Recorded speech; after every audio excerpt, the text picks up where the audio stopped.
Bonjour tout le monde et bienvenue à la première leçon de notre cours Programmation en Python avec Minecraft. J'espère que vous êtes aussi excités que moi car à la fin de cette session, vous allez pouvoir faire apparaître n'importe quelle créature à n'importe quel endroit du jeu. Pour ceux qui n'ont jamais joué à Minecraft, il y a de différentes créatures dans Minecraft et on les appelle habituellement des mobs.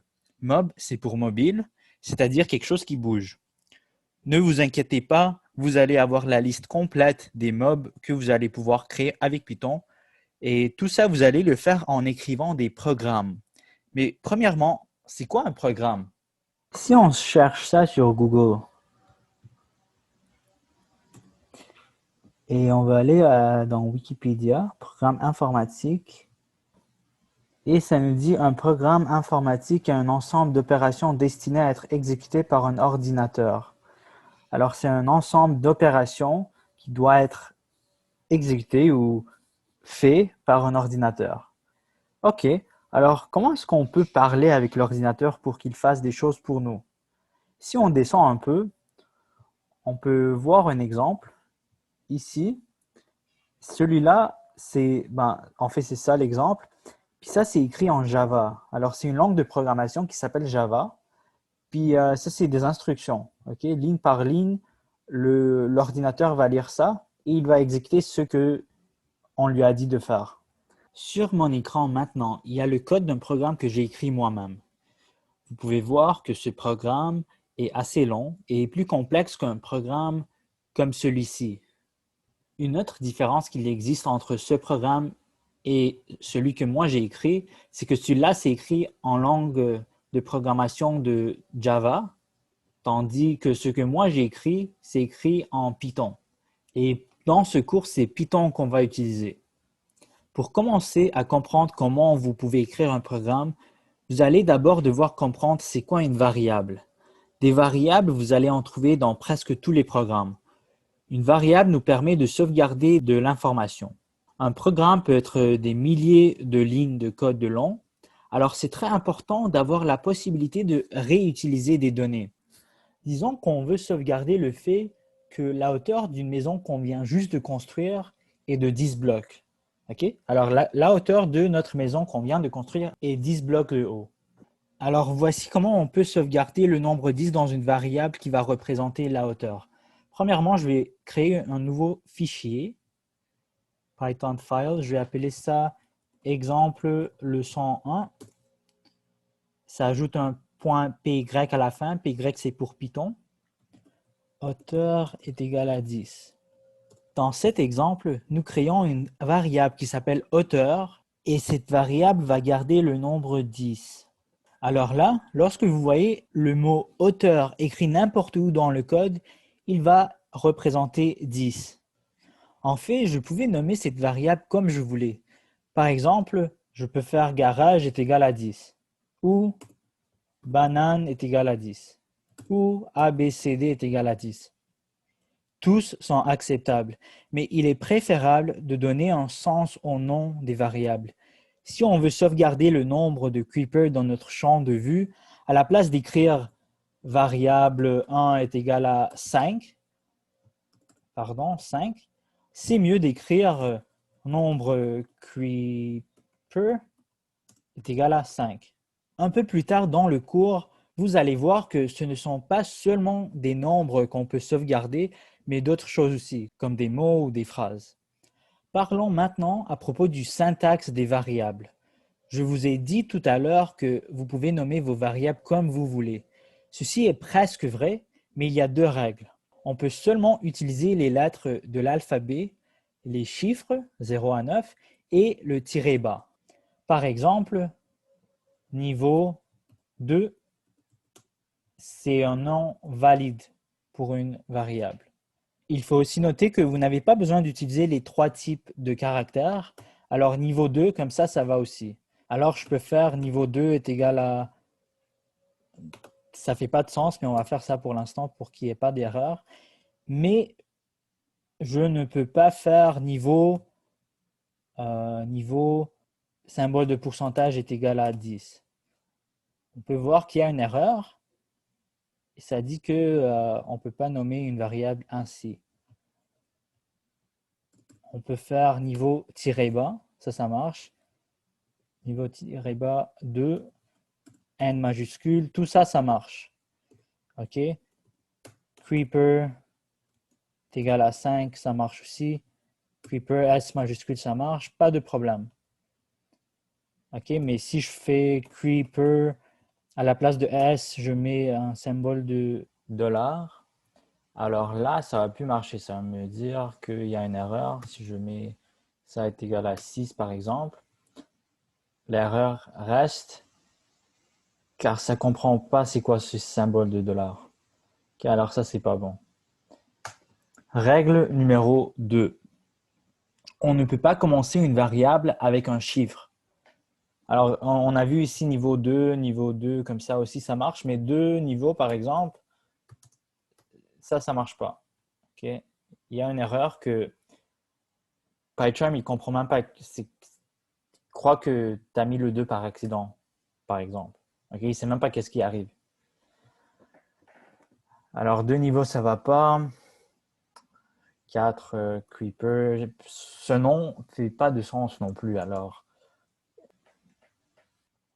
De plus, la convention utilisée par tous les programmeurs, c'est de toujours commencer une variable avec une lettre minuscule. Alors, si vous voulez faire comme les professionnels, n'appelez pas votre variable hauteur comme ça. À la place, faites hauteur est égal à 10, comme ça. De même, n'écrivez pas nombre creeper est égal à 5, par exemple. À la place, faites nombre creeper comme on l'a fait avant, est égal à 5. OK. Alors ça, c'est tout ce que j'ai à dire concernant le syntaxe des variables. Faisons une petite révision maintenant. On va retourner dans le programme que je vous ai montré avant. Et essayons de trouver les variables. On va commencer du début. Ici, ça c'est quelque chose qu'on n'a pas appris, alors ça, c'est pas une variable. OK, ça a l'air d'être une variable. MC, c'est une variable. Même si l'autre côté, on n'a pas appris c'est quoi. L'important, c'est de voir qu'à gauche, on a le nom de notre variable, on a un symbole d'égalité et on a quelque chose à droite. OK, habituellement, nous, on a vu des nombres à droite. OK, dans ce cas, c'est quelque chose d'autre. Mais il n'y a pas de différence. Le but d'une variable, c'est de sauvegarder de l'information. OK, ça, vous ne savez pas encore c'est quoi, mais c'est de l'information, c'est quelque chose. Alors, MC, c'est une variable. Tout ça, ça n'a pas rapport avec des variables. Là, tout ça, c'est des variables. On peut le voir tout de suite. Red est égal à 46, yellow 41. Alors, quand vous voyez red dans le code, OK, je vais faire CTRL F. OK, red, CTRL F. Je vais voir les autres occurrences. OK, par exemple, ici, quand vous voyez red ici, même ça nous dit, même PyCharm, il nous dit red, c'est 46. OK? Pourquoi? Ben parce qu'on l'a défini ainsi. On a dit que red, ça va sauvegarder le nombre 46. Alors tout ça, c'est des variables, ça c'est sûr. Ça aussi, c'est une variable. Ouais, le nom est bizarre, c'est juste une lettre. Mais c'est quand même une variable. X, c'est un nom valide pour une variable. Même chose pour Y, puis Z aussi. OK, ça aussi, c'est des variables. Et le dernier, il est aussi une variable, même si ça, on n'a pas appris encore c'est quoi. L'important, c'est de voir la forme. Si on descend encore, OK, on voit une autre variable qui s'appelle MCDrawing, qui est égale à tout ça. Ça, c'est pas une variable. Ça, c'est une variable.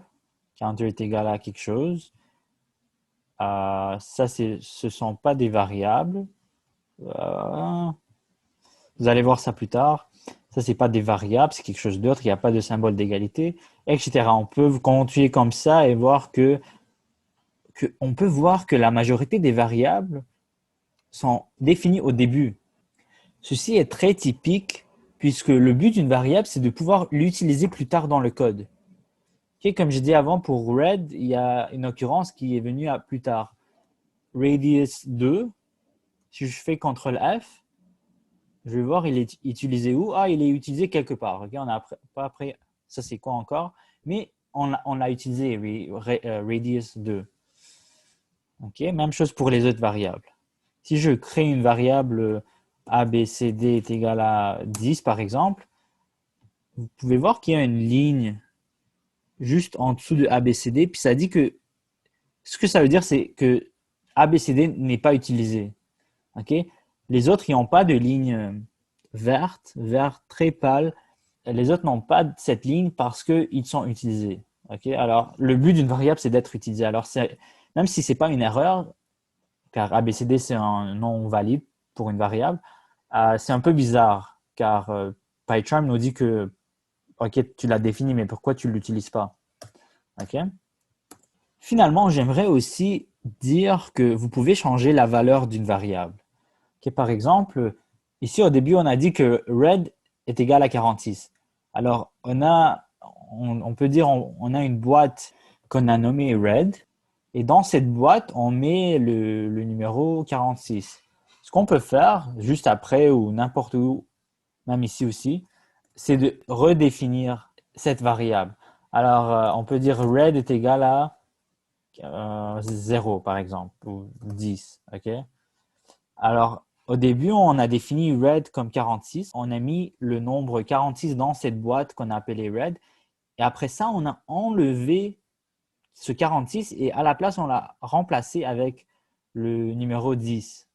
Okay, alors là, red, lorsque vous allez voir red dans le code, vous pouvez le remplacer par 10. Car red, ça va représenter 10 et il ne va plus représenter 46. Okay? Pendant les prochaines 5 minutes, je vais parler à propos du plan cartésien en 1D, 2D et 3D. Si vous connaissez déjà à propos des systèmes de coordonnées, notamment en 3D, vous pouvez avancer au temps indiqué sur l'écran. Pour ceux qui sont encore là, j'ai une question pour vous. Si vous voulez vous rencontrer avec un ou une amie, comment est-ce que vous lui dites le point de votre rencontre? Vous allez lui dire une adresse. Par exemple, 1, 2, 3 et 4, rue Bernard, Montréal, Québec. Alors, même si vous vivez dans des villes différentes, vous allez comprendre cette adresse. Ce système de numéros de bâtiments et de noms de rues et de villes et de provinces, c'est un système facile à mémoriser. Maintenant, pensons à un jeu comme Minecraft. Dans le monde de Minecraft, il y a des montagnes, des forêts, des plaines, des rivières, etc. Il n'y a pas de rue, il n'y a pas de numéros sur des maisons. Quand on discute à propos d'un emplacement et on veut localiser quelque chose, en termes mathématiques, on utilise un plan cartésien. Peut-être vous le savez déjà, mais notre monde est un monde de 3 dimensions en termes d'espace. Mais pourquoi 3? Premièrement, commençons avec une ligne. Cette ligne va représenter une seule dimension. Quand on parle de 1D, on parle d'une ligne. Sur cette ligne, vous pouvez bouger seulement à gauche ou à droite. Si on commence à la position 0, ici au milieu, et on prend un pas vers notre gauche, on va être à la position -1. Si on prend 3 pas à droite, 1, 2, 3, on se retrouvera à la position +2. Tous ces chiffres-là, on les nomme des nombres entiers. Si vous pouvez les compter sur un doigt, c'est un nombre entier. 1, 2, 3, 4, et aussi dans la position négative. Alors, -1, -2, -3, -4, etc. Notez qu'on appelle cette ligne un axe, et le premier axe, c'est toujours l'axe de x. C'est juste le nom que les mathématiciens lui ont donné. Et si on veut bouger en avant et en arrière, qu'est-ce qu'on fait? Puisque l'axe de x ne nous permet que de bouger à gauche et à droite, on doit maintenant introduire un deuxième axe, l'axe y. Là, on parle de 2 dimensions puisqu'on peut bouger sur un plan. Avant, on avait une ligne et là, on a un plan. Un plan, vous pouvez l'imaginer comme une feuille sur laquelle vous pouvez dessiner. Votre crayon, il va bouger à gauche, à droite, en arrière et en avant. Voici un exemple d'un plan cartésien en 2 dimensions. Juste comme avec une dimension, on avait l'axe de x et on pouvait commencer au milieu, au point de 0. On pouvait aller à gauche pour -1, on pouvait aller à droite 3 fois pour +2, encore à droite +1, c'est-à-dire 3, etc. Là, on va ajouter la possibilité de pouvoir bouger en avant et en arrière.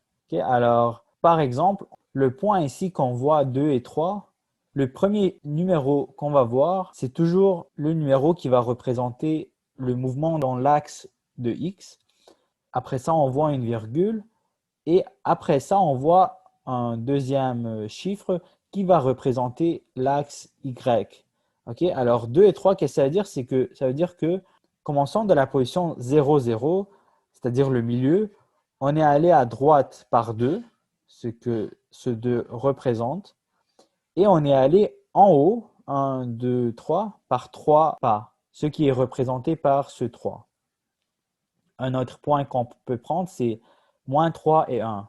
Alors, moins 3, moins 1, moins 2, moins 3. Et 1, c'est plus 1, alors vers le haut. OK? Pour savoir la direction, vous allez regarder les flèches. La flèche va représenter le sens vers lequel les chiffres vont augmenter. Même chose pour l'axe de Y.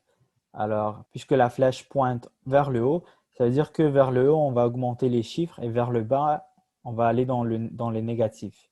En plus des nombres entiers, il existe aussi les nombres réels. Les nombres réels sont ceux qui contiennent une virgule comme 1,74829. Dans la langue de Python, on écrit ces nombres avec un point et non avec une virgule. Alors, à la place de 1,74829, on écrit 1.74829. Alors, dans ce dernier exemple, le dernier point que vous voyez ici en bleu, c'est moins 1.5 et moins 2.5. Alors, moins 1.5, on va par moins 1 à gauche et par point 5. OK, on est entre moins 1 et moins 2. Ça, c'est moins 1.5. Et là, on va descendre par moins 2.5. Alors, moins 1, moins 2, moins 2.5, entre 2 et 3. OK, alors c'est ça le point ici. Alors là qu'on a vu le plan cartésien en une dimension et en deux dimensions, là, on peut passer à la troisième dimension. Alors, on a commencé avec une ligne.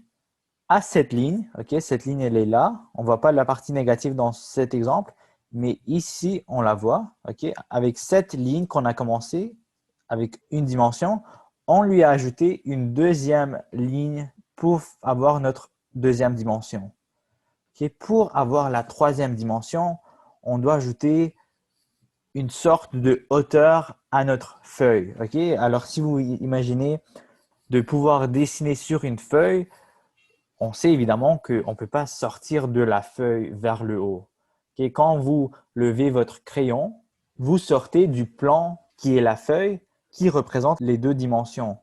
Alors là, vous sortez dans une troisième dimension quand vous levez votre crayon. Alors, si vous imaginez la feuille comme étant ce plan de x, y, ok, vous pouvez imaginer de lever votre crayon vers le haut. Et ça, c'est notre troisième dimension, ce qu'on appelle l'axe de Z.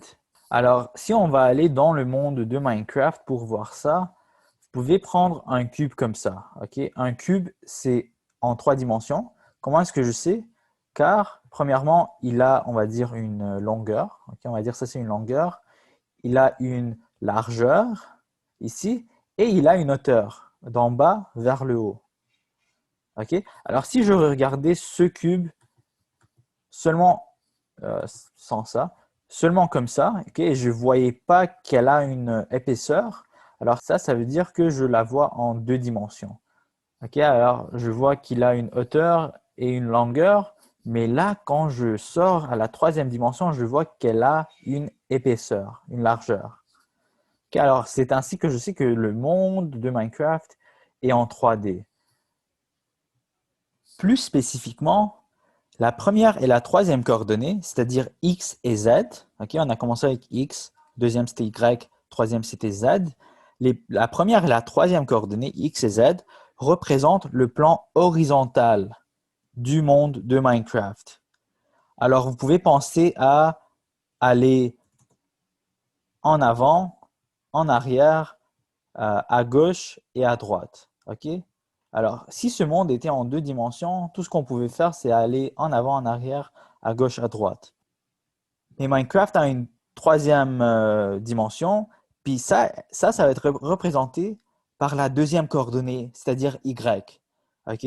Alors, Y représente la hauteur. Vous pouvez penser à sauter, à monter au deuxième étage, par exemple, comme ça, à monter comme ça, ou à descendre d'en haut vers le bas. OK? Alors, tout ça, ça a rapport avec la hauteur. Et ça, cette hauteur est représentée par Y. OK? Comment est-ce qu'on peut voir ça visuellement? Sur votre clavier, cliquez sur F3. C'est en haut à gauche sur votre clavier. Si ça ne marche pas, F3, simplement faites FN qui est en bas à gauche. FN, cliquez sur FN, gardez votre doigt sur FN et cliquez sur F3. Et là, vous allez avoir quelque chose comme ça qui apparaît. Alors, les coordonnées ici, elles apparaissent dans le deuxième bloc. Okay? Le deuxième bloc, il va être là. Et plus spécifiquement, vous pouvez voir ici, c'est X, Y, Z. Okay, je vais enlever le menu. Vous voyez, X, Y, Z. C'est écrit juste là.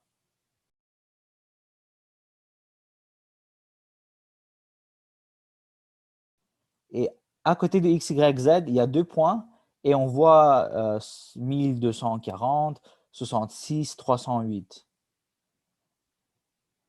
Alors ça, c'est nos coordonnées.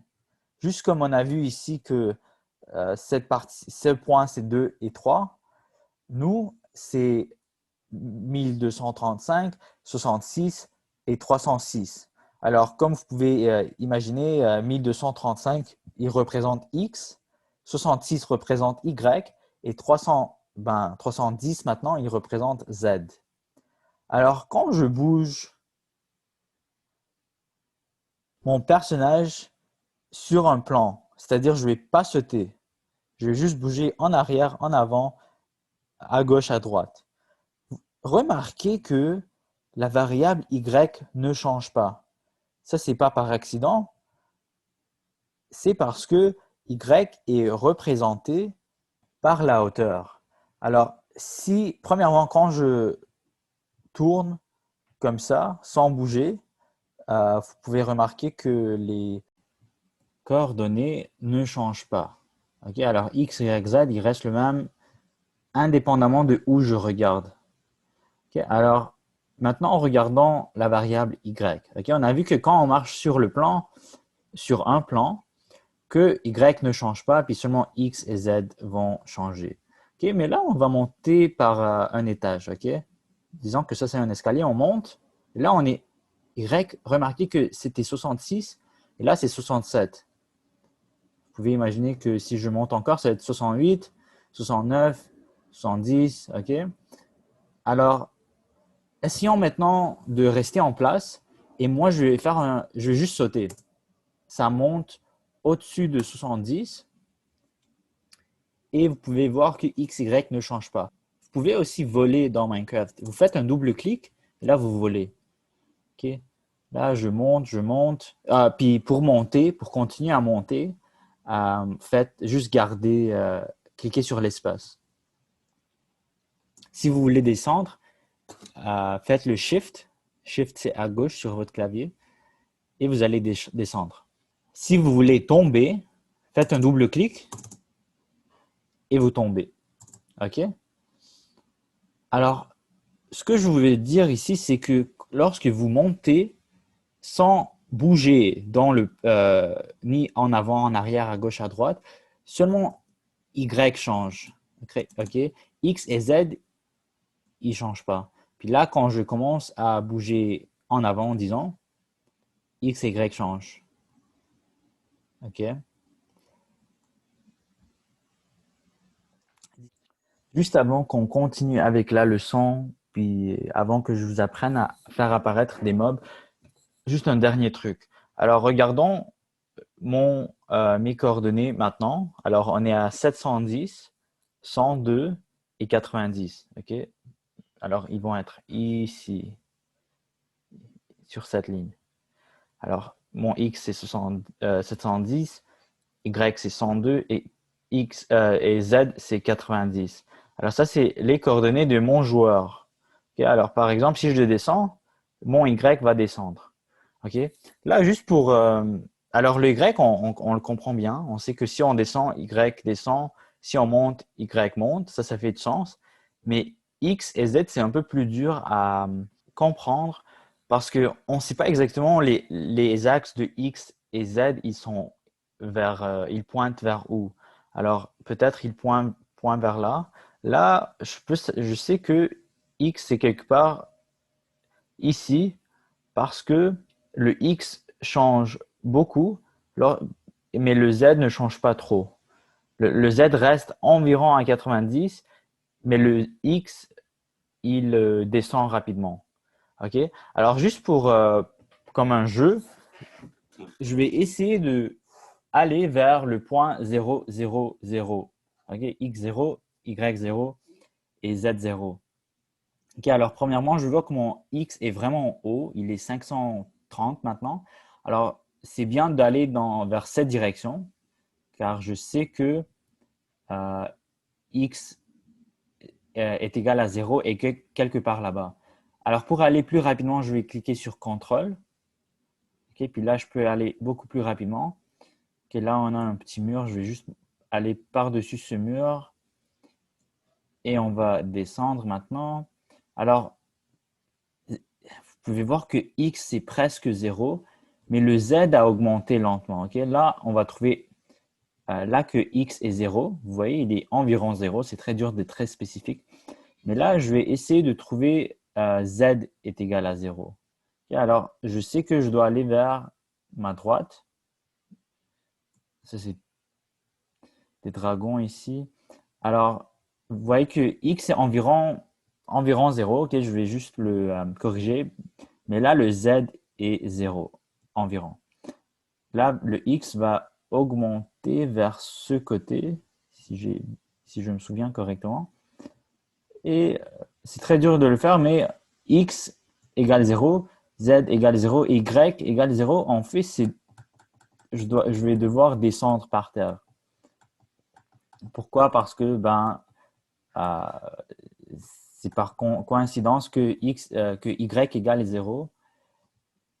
Pardon. C'est par coïncidence que Y égale à 0 et dans le sol. Okay, alors, ça va être un peu dur d'aller là-bas pour moi, car je vais devoir creuser par 50 blocs. Okay, comment je sais que c'est 50? Car mon Y est environ 50, maintenant, 53, 52. Okay? Alors, il y a 52 blocs en dessous de moi pour que j'aille à Y égale à 0. Ce que je ne vais pas faire maintenant, mais le but, c'est que on a trouvé ainsi le point X égale 0, Y égale 0 et Z égale à 0.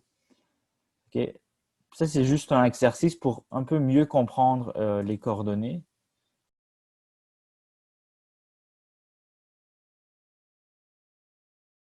OK, là, on va commencer la première mission qui s'appelle Apparition des mobs. Alors, qu'est-ce que je vais faire? Je vais aller dans le PDF que vous allez avoir accès. Puis je vais aller à la mission 1. Puis il y a une explication ici des coordonnées. Et là, ça nous dit comment créer un nouveau fichier. Okay, on va devoir faire ça pour créer un programme. Alors, démarrez votre serveur, ce que j'ai déjà fait. Ouvrez PyCharm, ce qui est ça. Puis là, on va créer un fichier et on va l'appeler mission 1. Alors, je vais venir ici. Puis il y a des images pour vous expliquer. On fait un clic droit sur My Project, New, Python File, mission 1. Je vais appeler ça apparition mob. Juste pour me souvenir de c'est quoi cette mission. Et là, on a un fichier qui est vide. Et puis, on va maintenant pouvoir écrire notre programme dans ce fichier. OK, alors commençons à écrire le programme. Premièrement, les deux premières lignes de chaque programme vont toujours être le même. Ces lignes-là sont from mcpi.minecraft import Minecraft. On fait Enter. MC est égal à Minecraft.create. Ces deux lignes-là sont nécessaires pour se connecter à Minecraft de PyCharm. Elles doivent être dans chaque programme Python que vous écrivez qui va interagir avec Minecraft. Sans ces deux lignes-là, vous n'allez pas pouvoir voir votre code que vous exécutez dans PyCharm en action dans Minecraft ici. OK? Alors, c'est pour ça que vous les avez besoin. C'est pour se connecter. Puis create, ça veut dire créer. OK? Dans ce cours, l'anglais va être un peu important car la langue de programmation, c'est l'anglais. Alors, vous devez juste savoir des mots comme, par exemple, create, comme tous ces mots-là, vous devez un peu les connaître. From, ça veut dire de. Import, ça veut dire importer. Puis create. OK? Les autres mots ne sont pas des mots. Je vais vous expliquer tout ça plus tard dans le cours. Mais les mots anglais, vous devez quand même les savoir. Mais avec le temps, vous allez les connaître, même si vous ne les connaissez pas maintenant. Alors, create, qu'est-ce que ça fait? Ça create, ça veut dire créer. Puis ça crée une connexion entre PyCharm, qui est ce programme, puis Minecraft. Là, on va indiquer à PyCharm quel mob vous voulez faire apparaître. Alors, on va faire from mcpi.entity. Entity parce que un mob, c'est un entity. Ça, c'est juste un autre mot pour un mob. Alors, on va importer de là, de ce fichier. Je vais expliquer tout ça comme plus tard dans le cours. Pour l'instant, vous devez juste savoir que ici, le dernier mot de cette ligne va être ce que vous allez pouvoir créer, ce que vous allez pouvoir faire apparaître dans Minecraft. Alors, par exemple, je vais faire zombie. Okay, vous avez ici d'autres options qui ont le mot zombie dans le mot. Pour l'instant, je vais juste faire zombie. Je fais 2 fois Enter. Et puis là, on va déclarer 3 variables qui ont le nom de X, Y, Z et on va leur assigner des valeurs. OK, alors on va faire X est égal à, par exemple, 220, Y est égal à 90, puis Z est égal à moins 180, par exemple.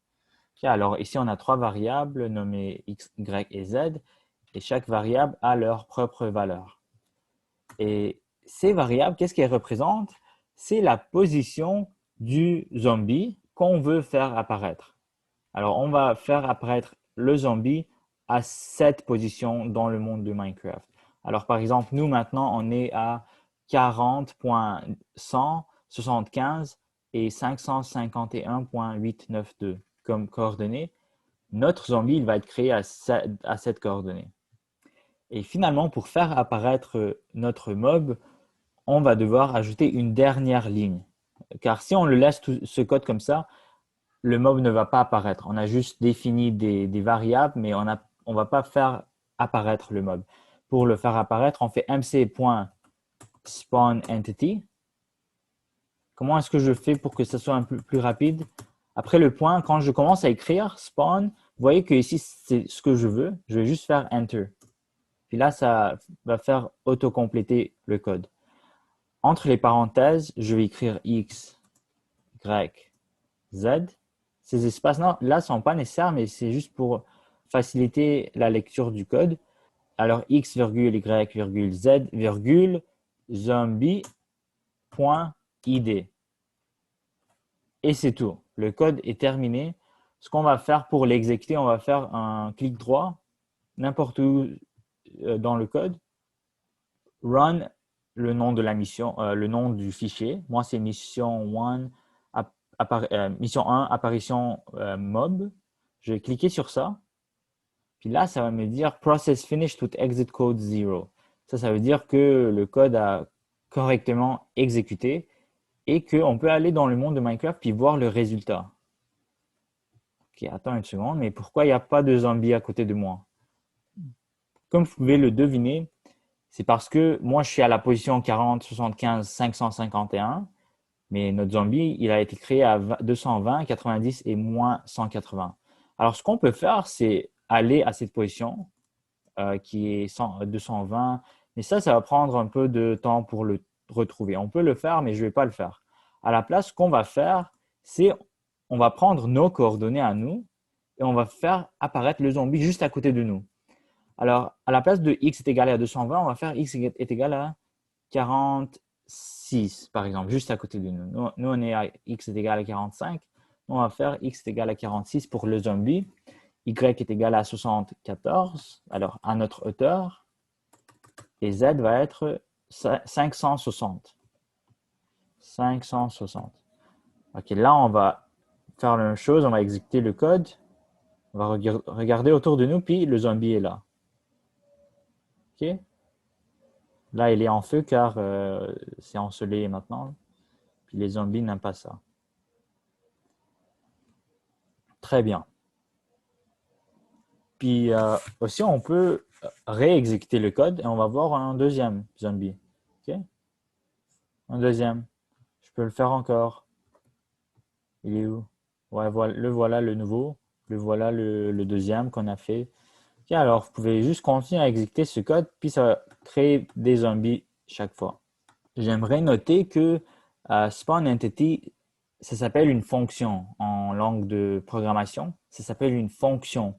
C'est quoi une fonction? Une fonction, c'est un morceau de code qui a précédemment été écrit par quelqu'un d'autre.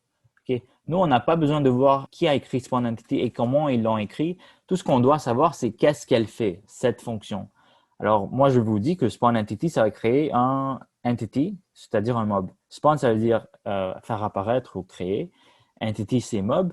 Puis, on peut savoir du nom de la fonction que cette fonction va créer un mob. Alors, cette fonction prend 4 arguments. On appelle ça des arguments. 1, 2, 3, 4, séparés par des virgules. Les premiers 3 arguments sont les coordonnées, alors x, y, z. Et le quatrième argument, c'est le type de mob que vous voulez créer. Rappelez-vous que x, y, z sont des variables et le but d'une variable, c'est de sauvegarder quelque chose, de l'information. Dans ce cas, x sauvegarde 46. Ce qu'on pouvait faire aussi à la place, c'est à la place d'écrire x, on pouvait écrire 46 ici. À la place d'écrire y, on pouvait écrire 74. À la place de z, on écrit 560. Le code va être exactement le même. On va avoir la création d'un zombie, puisque cette fonction, elle attend des coordonnées. Nous, on lui a passé des coordonnées. Ce qu'on a fait la première fois, c'est qu'on lui a passé des variables et Python, ce qu'il faisait, c'est qu'il allait chercher les valeurs contenues dans ces variables. Alors, à la place de 46, on peut aussi mettre x. À la place de 74, y. À la place de Z, à la place de 560, on écrit Z. Puis ainsi, c'est un peu plus facile à lire le code. Okay? Notamment si on va voir d'autres codes. Vous pouvez imaginer, on peut faire spawn entity encore. On peut créer 2 zombies. Z et on va faire zombie encore. .id. Là, on devrait voir 2 zombies créés en même temps. Ouais, ils sont tous les deux là-bas. Ouais. Là, vous les voyez. OK, alors, à la place d'écrire 46 partout, puis d'avoir oublié c'est quoi ce 46, est-ce qu'il représente quelque chose? Là, on peut juste créer une variable, puis la nommer quelque chose qui représente ce 46. On peut juste utiliser cette variable. Alors, je vous suggère aussi d'expérimenter avec ces chiffres. À la place de 46, essayez 40 ou 50. Ou peut-être on garde 46 le même, mais Y, on va le faire tomber du ciel, par exemple. On va mettre 80. Là, les 2 zombies devraient tomber du ciel. Ce qui était le cas, c'était juste arrivé trop rapidement, on ne l'a pas vu. Je vais le refaire. Okay, je vais faire qu'il tombe de la position 90. Vous voyez, ils sont tombés quelque part de 90. Quelque part d'ici, ils sont tombés en bas. Comment je sais? Car maintenant, mon coordonnée de Y, c'est 89.99. Alors, presque 90. Ils sont tombés de là, ici. Okay. Maintenant que vous savez comment créer des zombies, on va créer d'autres trucs. Par exemple, un creeper. Okay, là, vous voyez, ce mot zombie, il est en rouge. Il est souligné en rouge. Ça, c'est parce que PyCharm ne sait pas c'est quoi zombie. Pourquoi? Car on ne l'a pas importé. Je l'avais enlevé. Si je le ramène, il va plus être souligné en rouge. Alors là, à la place du zombie, je vais faire creeper. Et évidemment, ici, je vais devoir changer ça à creeper. Et ici aussi. On va exécuter ça maintenant. On va voir qu'est-ce qui va arriver. Okay. Les creepers sont tombés du ciel. Et ils sont deux ici. Okay. Alors ça, c'est des creepers. Maintenant, on peut faire creeper, virgule zombie. Et là, on peut faire un zombie et un creeper. Zombie. On va exécuter. Ok, à la place des 90, je vais juste faire 75 pour qu'il ne tombe pas. Et là, on a un creeper et un zombie. Ok, je vais enlever cela. Maintenant, comment est-ce que je peux savoir c'est quoi les mobs que je peux créer avec Python? Ce que vous allez faire, c'est cliquer sur CTRL sur votre clavier, gardez-le cliqué et cliquez sur Entity. Là, vous allez descendre et vous allez voir une liste complète de tous les mobs que vous allez faire apparaître à l'aide de Python. Par exemple, on va faire un poulet, un chicken. Alors, je peux enlever ces deux. Je vais mettre chicken. Je vais mettre chicken ici aussi.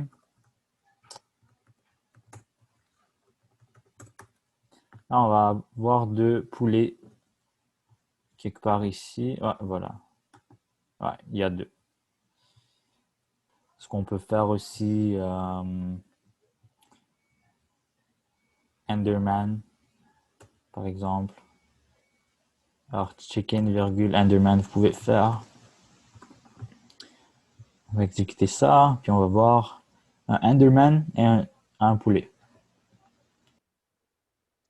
Là, disons que vous voulez faire apparaître un Enderman et après 2 secondes, vous voulez faire apparaître un poulet.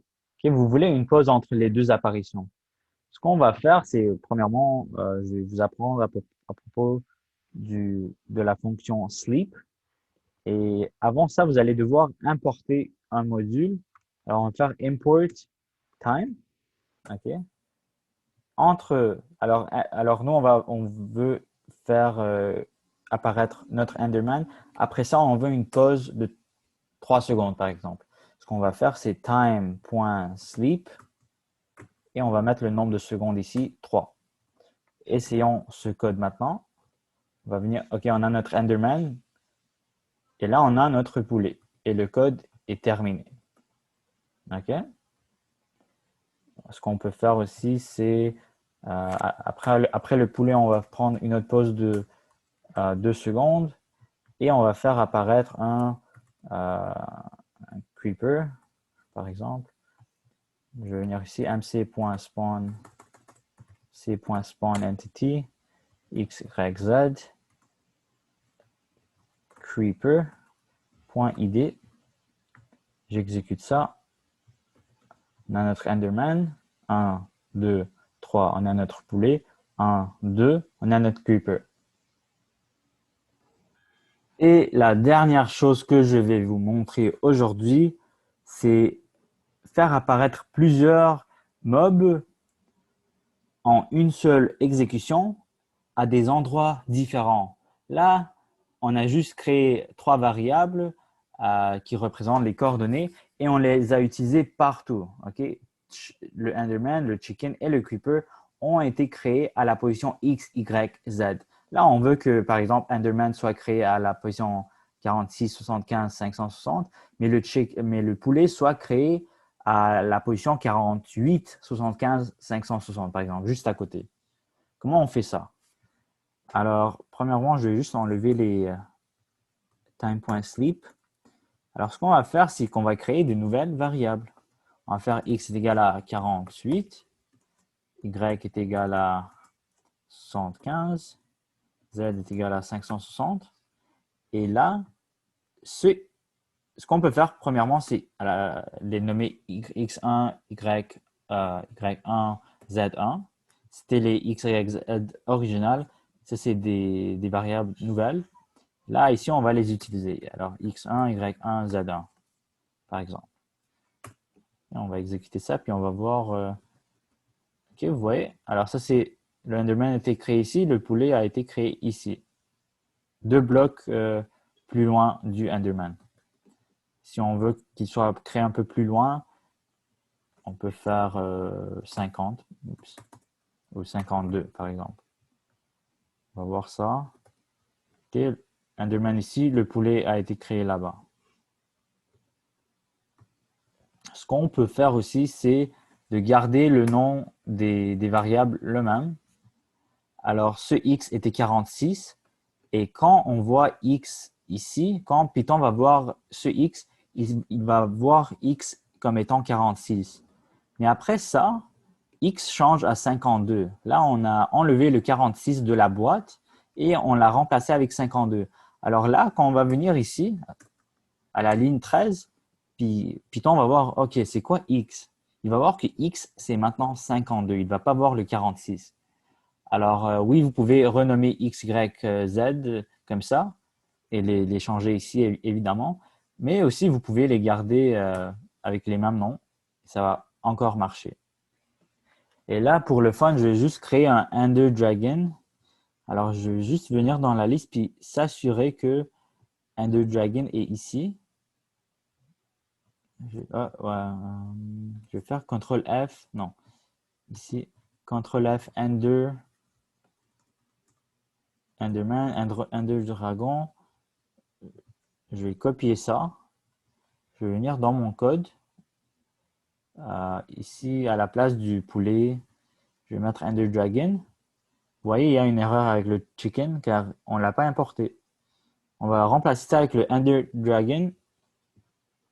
Et après le Enderman, on va mettre une pause. OK, on va faire time.sleep, pause de 5 secondes. Après 5 secondes, on va voir un Ender Dragon qui va être créé. Ça, on va garder, X, on va garder 46 comme avant. Y, on va le changer. Alors, notre dragon va être dans les airs à la position 90, qui est 15 blocs plus haut que le Enderman. Et il va être créé 5 secondes après. Vous pouvez aussi créer 2 Ender Dragon. On peut faire X, Y, Z. En fait, ça, je vais créer quelque chose d'autre, Creeper. Okay? Creeper.id. Vous allez voir que le Creeper va tomber puis le Ender Dragon va rester dans le ciel. Okay, j'exécute ça. Alors, voilà notre Enderman.